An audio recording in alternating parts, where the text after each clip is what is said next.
You don't need Netflix, you don't need cable. Hop on YouTube, welcome to the hood table, where we chop up local and global events vocally. You don't really wanna miss out on these conversations. Just joke a little, laugh a little, get that wine in your system, fill your glass a little, expose current events, talk trash a little. You never know, these opinions might clash a little. They addicted to the content, gotta binge watch it. You don't like it, then you want to invite it. Bet your friends watching in the house and in your job parking lot before you clock it. They don't wanna miss a second of this HT content. Everybody think they got something to say, so it's an open invitation, bring it to the table. But if you come whack, just know we ain't buying in. We gon' probably turn your back until you start try again. Yeah, welcome to the hood table. You don't need Netflix, you don't need cable. Yeah, welcome to the hood table. You don't need Netflix, you don't need cable.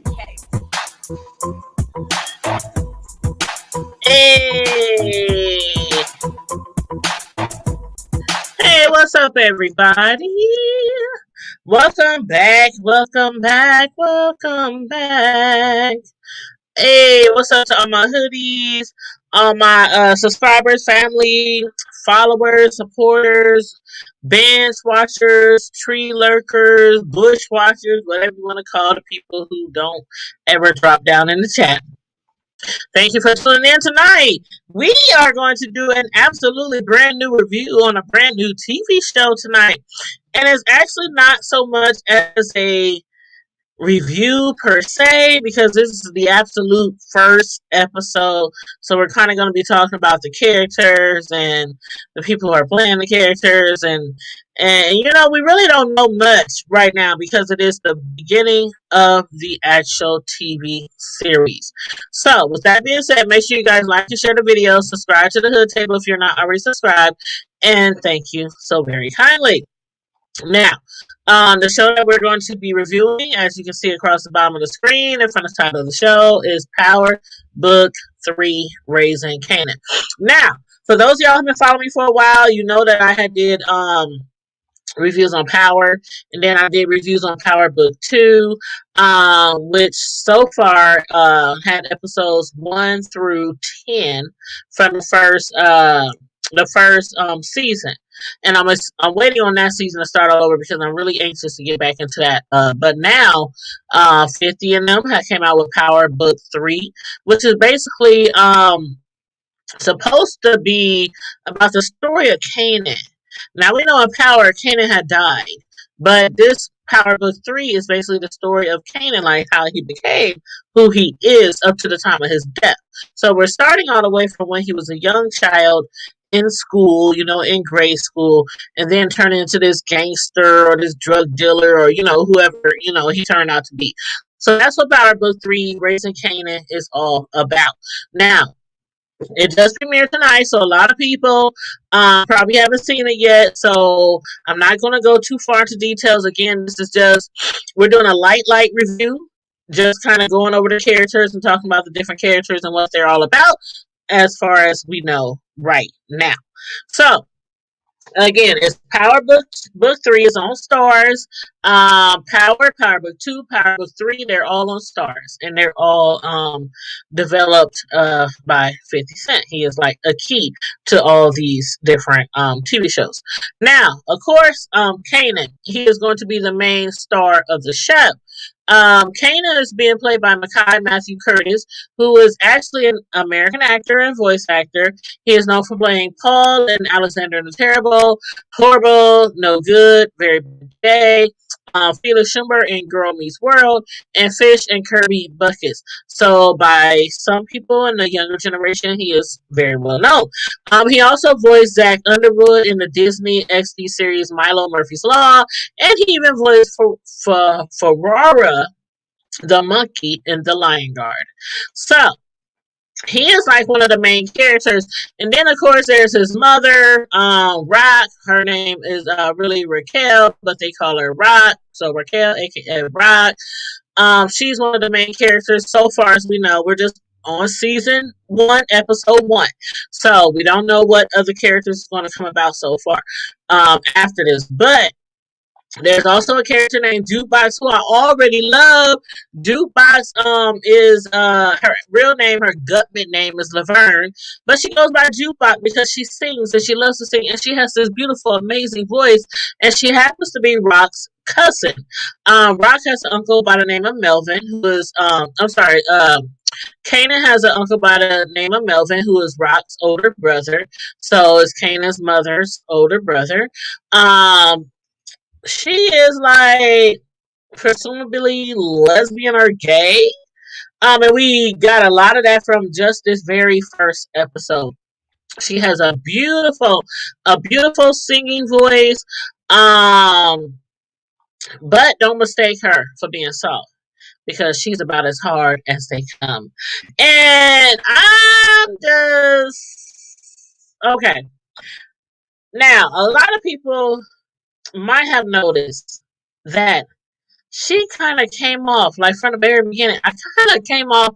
She kind of came off as tomboyish, like from the get go. I just knew that she was probably gay or lesbian or something like that. And from the end of towards the end of the episode, we see where that kind of proves my point. Now I don't know if she's like bi or lesbian or but I got that lesbian vibe from her at the very beginning of the show. From the first time I saw her, the first time I set eyes on her, I just knew. And then even after the incident where Rock's house got shot up, Kanan, he even knew that his cousin was with a girl. They were like, where was she at, you know where was Tupac? But Kanan knew that she was with a girl, not only a girl, but a white girl. He said it was a white girl, wasn't it? So evidently she must be like lesbian or bi or something and interested in mostly white girls. But anyway, yeah, the white girl that she was with was the girl from a whole nother area of the neighborhood. Matter of fact, when the white girl ran into Jukebox on the street, the white girl's friends was like, "Who is she? Where's she from?" Da da da da. And then when Jukebox was like, Jamaica, they was like, "Jamaica? You come all the way from Jamaica just to sing? Like Jamaica, the country, Jamaica, the island, like." She was like, no, Jamaica, Queens, New York, like they had no clue. Them white girls was like totally clueless. But anyway, Jukebox and this white girl, I think is going to have a little thing going on right now. At this time, they're working together to do a duet together for the Dead Ball, which is per the white girl. It's something that's done every year for rich white influential girls, so that they can be presented to the rich white guys, which is like a Jack and Jill for a lot of the black people back then in the day. So anyway, I think I'm really going to, like I said, I think I'm really going to like that character Jukebox. Now, there are other characters in the show that I think are going to be very important, such as Uncle Lulu. Now, Uncle Lulu is Rock's youngest brother and right hand man. Uncle Lulu, he is like really down for his sister. Anything that needs to be done, he makes sure it's done. He makes sure it's done right. We also have another brother of Rock's, which is Marvin. Marvin is Rock's older brother. The one that seems to be always hungry and ready to eat something.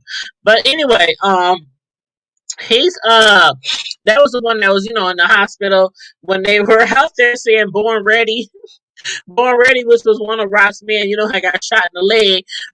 Marvin was out there seeing him, and Marvin was the one who grabbed his applesauce and said, "Oh, you got to make sure you eat the hospital applesauce." But anyway, per Kanan, he said his uncle, Melvin, is very loyal and very tough. So, another one of the characters that I think is going to be very, very important also is Famous. Famous is one of Kanan's friends who is Puerto Rican. His real name is Sean Figueroa or Figueroa, but he is known as Famous because of some of the a contest that he had entered, a while back when he was like little, when he was like in the third grade. It was a poem contest, and he had entered it, and he actually won, for reading a poem on the radio in the third grade. So that's how he got the name famous. So we have Jukebox, we have Kanan, we have Rock, we have Lulu, we have Marvin, and then we also have Davina.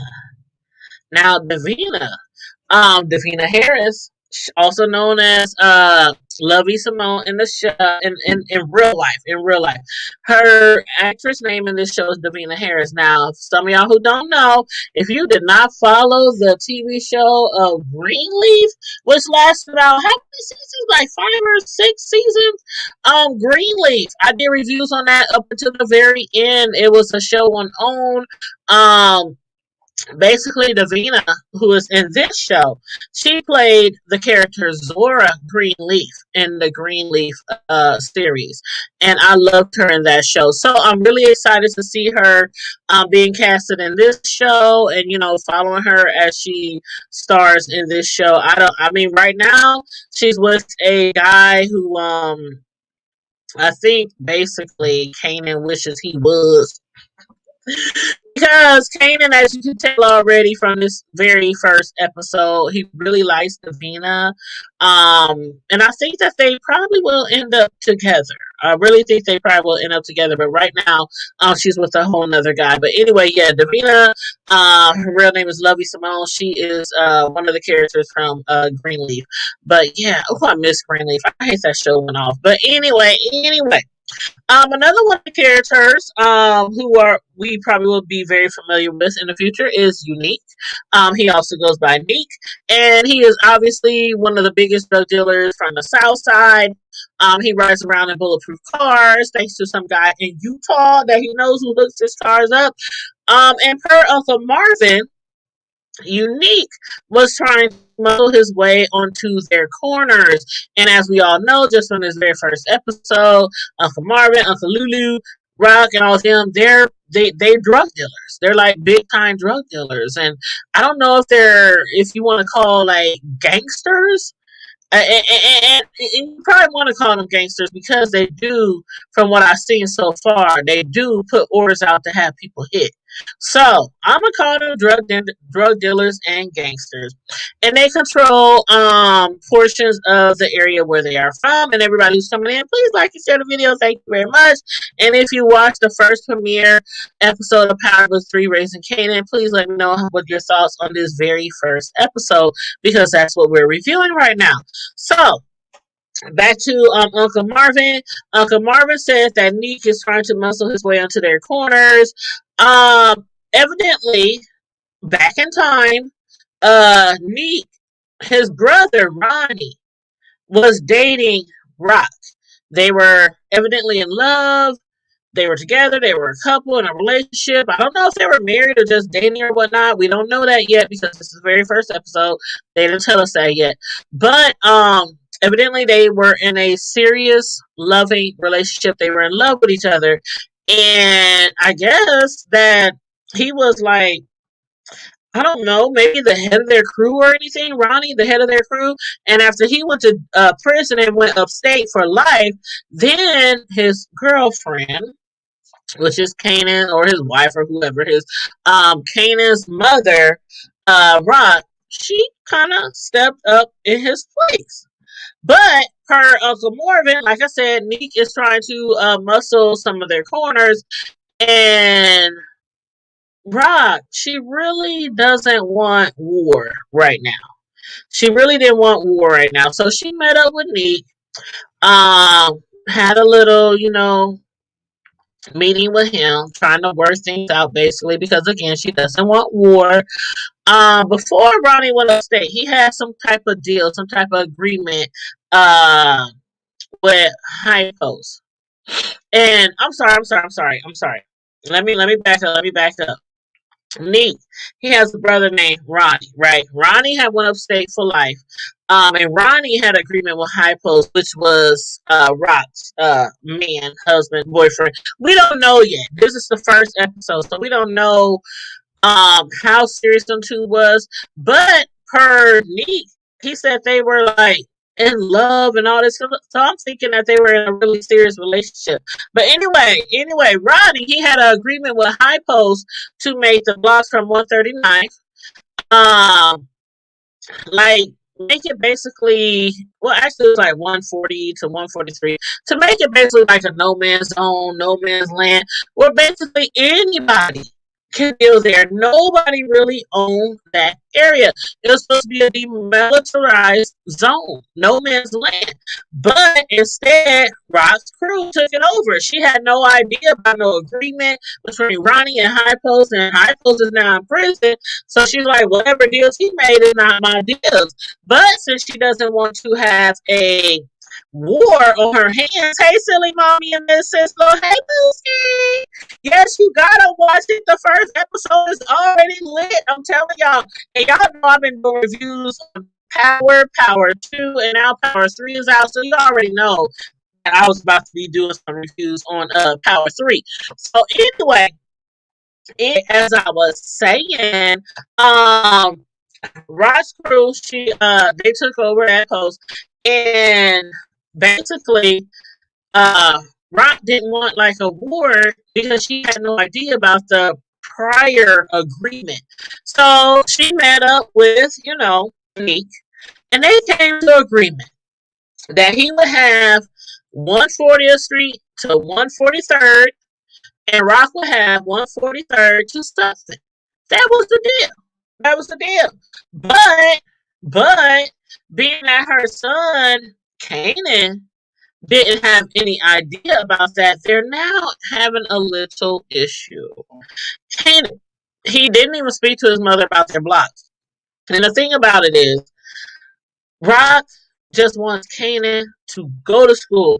He got this event. He got this opportunity to go to this prestigious school, this brand new school. I mean, it has everything that the schools in his area does not have.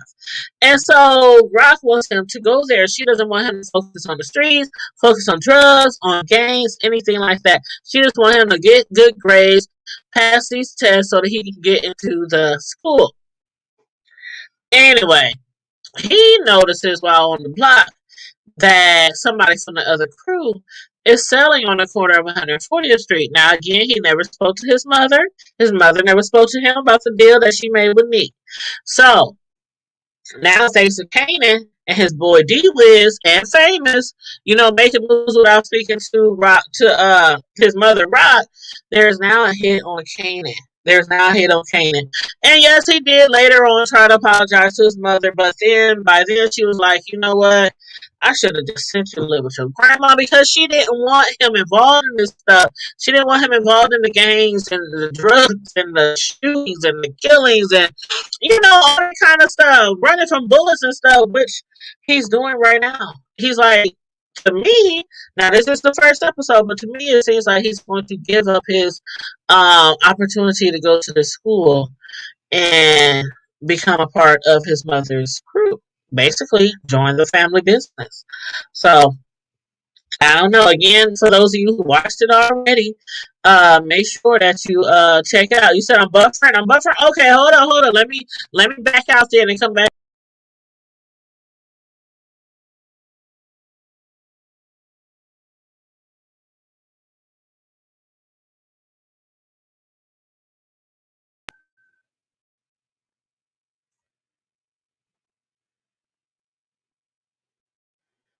Okay, I'm back. So please, Miss Sislo, could you please let me know if I'm still buffering? I'm trying to pull it up on my cell phone to see if I'm still buffering. Hold on, let me see. I just want to make sure because I don't want to be buffering. Somebody just text me. Oh, that was my son earlier who texted me. You said that's better? Okay, you said Young Buck was the one who killed Kanan's girlfriend, last boyfriend.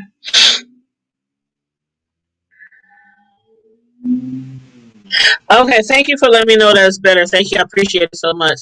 Man, this part one episode, it was really good. To me, it was really good. Really, really good. And especially the part like you can already tell from the first episode, like what type of gangster Rock is. Like Rock ain't no joke. Like when she went to the bar, um, and then she had to run into you know what? I don't even know the lady's name. It was a white lady who Rock had ran into, but she had actually was trying to speak with the owner of the club named Hugo. But Hugo wasn't available. Instead, there was this white woman. She was really like sedity and bougie, and she has this little purse dog in her hand and everything. And Rock and her little brother Lulu, had wanted to have a meeting with Hugo. But instead, that little white blonde bougie publicist, which she just became the new publicist, was like, he's not here. And then she was like, "Oh, y'all the drug dealers. The drug dealers whose drugs are all stepped on, dirty and ghetto and shit." Rock was looking at her like, "Do this, bitch?" She was like, "You have no idea who the hell you are talking to. Do you realize who you are talking to?" She had no idea, and we saw where that got her, or should we say, we saw where that got her dog Bella. Bella, that little cute little puppy, little doggy, she had a little pooch.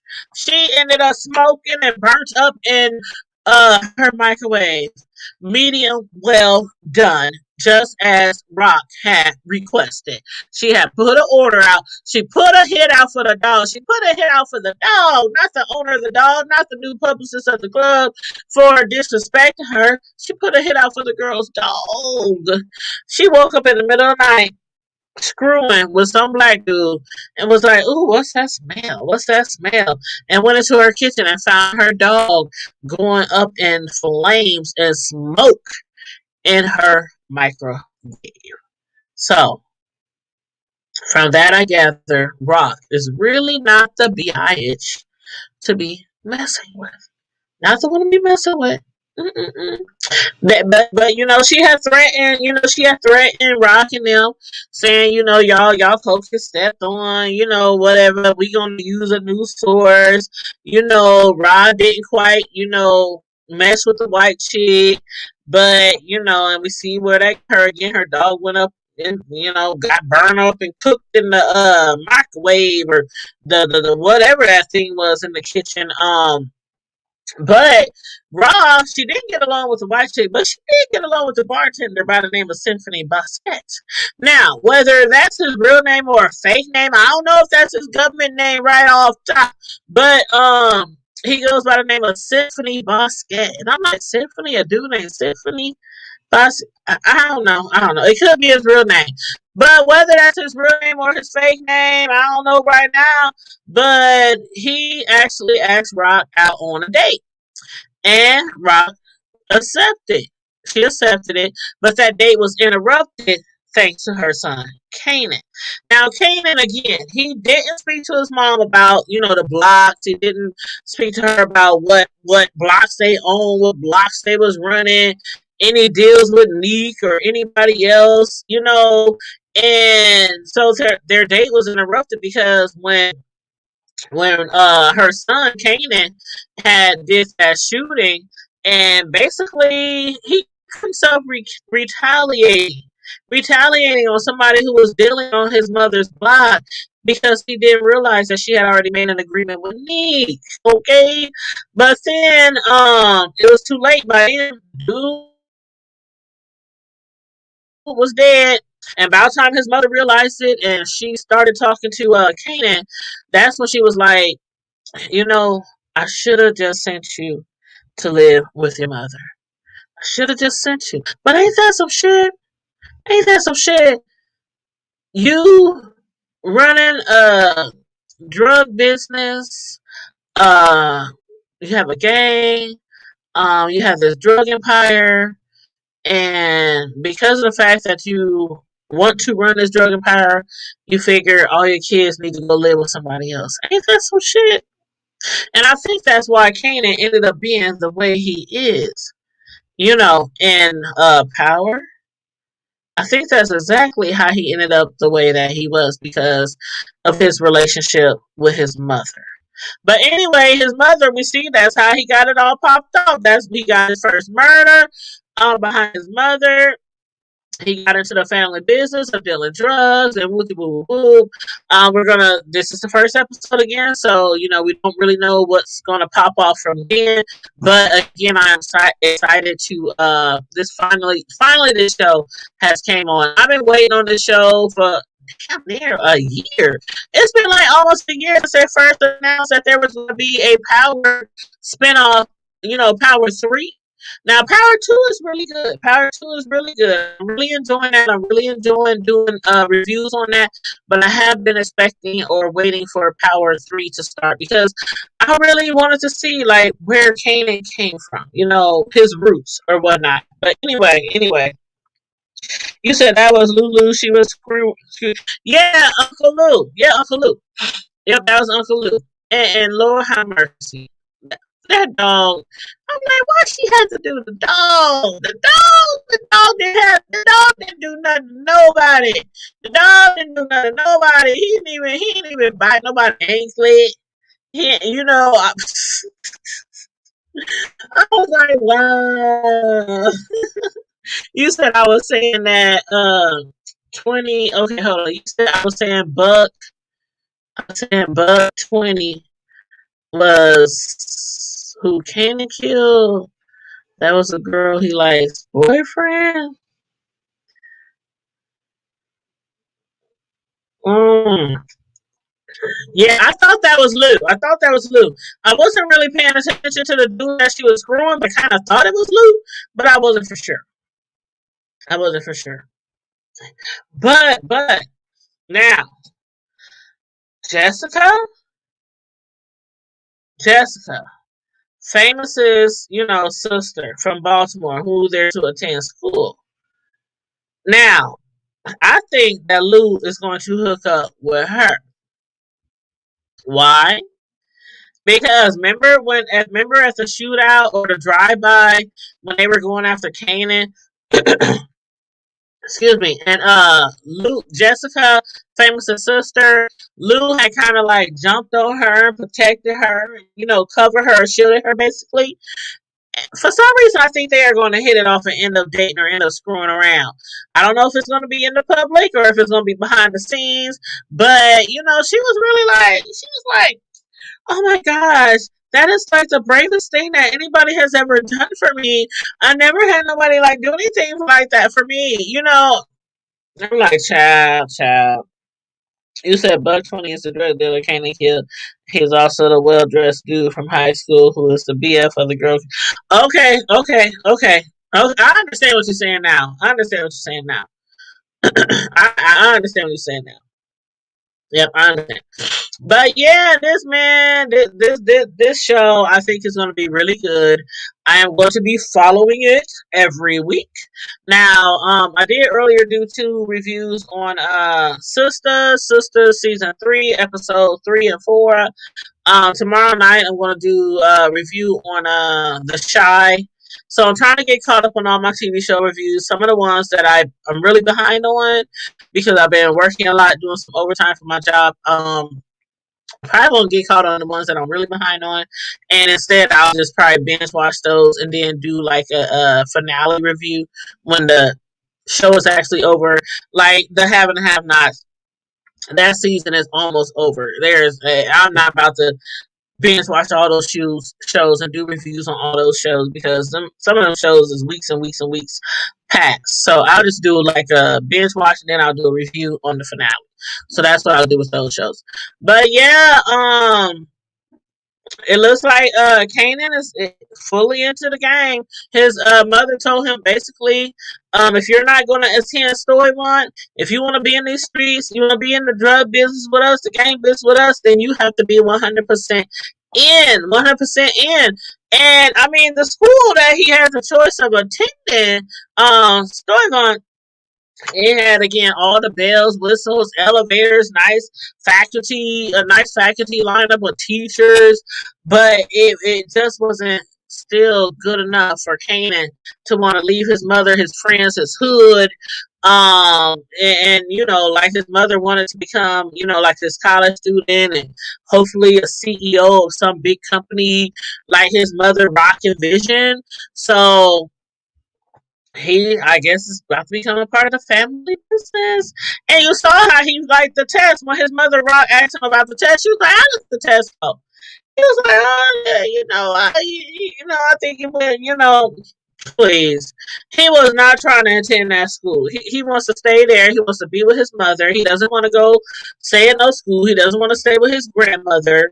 He wants to be a part of, where he comes from. So we're gonna see how that goes. You said we'll become more intense. Yes, and I am waiting for it. Just like the Power spinoff too. Oh my god. Every episode you just didn't know what was going to happen. So yes, I can't wait till Power Spinoff 2 comes back on. But in the meantime and in between time, I'm gonna be watching this season of 3, the spinoff of Power 3. So yeah. But again, that girl, what's her name? Jukebox. I have a feeling that she is going to be a major player in their family business. Like right now, Jukebox, as we can tell or as we can assume, she is gay or she's bi or she's lesbian. One of the three. One of the three. But she has a beautiful, beautiful, beautiful voice, like I said.